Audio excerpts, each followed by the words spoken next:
Hey everybody, welcome. Got a little bit different project tonight. I've got a pond project going on out back. I've got a pond that's about a quarter acre, a little under quarter of an acre, and I'm getting it ready to put some fish in it. So it's got minnows in it right now. I stocked last spring. Gonna put this Moultrie Fish and Deer directional feeder up as an automatic feeder. I've been feeding them a little bit by hand, but I get busy, forget, whatever. So this will get me more consistent and get some better growth out of them and get them ready for, I'm going to stock perch probably this fall, maybe in the spring. So let's jump in and set it up.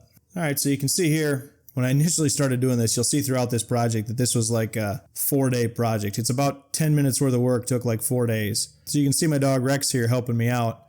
Setting it up this first night. First of all, it was way too dark to be recording. But then also, shortly here, Rex is going to wander off. What actually happened on this night is Rex ran off and found a skunk. I put everything away real quick. I heard a commotion in the bushes and I ran off to go get him. So he's got a skunk bath coming from this edge of the video. So fast forward, now here we're on the next night, back out, decided to do it in the garage after I saw how awful that first night's footage was. Drug everything into the garage and started setting it up. It's really pretty simple. You've got like 10 bolts or whatever it is around the outside there with wing nuts on them. You slide those through. There's a little hole or dimple, whatever you want to call it, in the plastic where the bolt head slides into. Then you put the wing net and the lock nut on the back side. So really simple there. This is how you get into where the battery compartment and the programming is. You just take that big nut off the bottom of the thrower, and there's a couple alligator clips that hook up to your battery.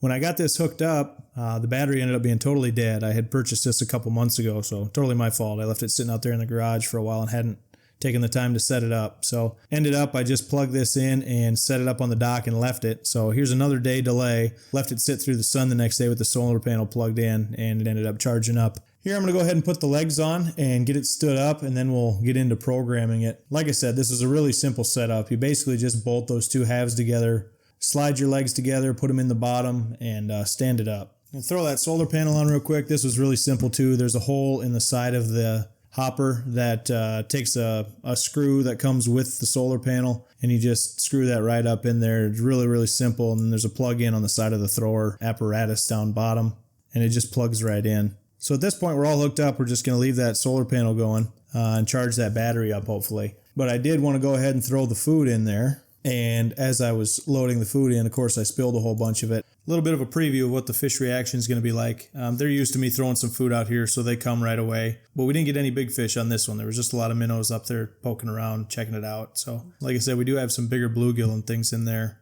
because we've got a couple creeks on either side that flooded this spring and got me some unplanned fish in with my minnows. So the next day, finally, the battery had charged up. I was able to set the program here. Really simple. Once again, I won't walk through the steps on this. I had planned on it. If you have questions, drop them. But the walkthrough or the guide that comes with this, super detailed on how to program this and set it up. It's really almost self-explanatory. So go ahead and do that, and then we're going to get ready to test. And so to test it, you hit this test button, set up your test, and then hit program, and it'll run a 5-second countdown, and then we're going to throw.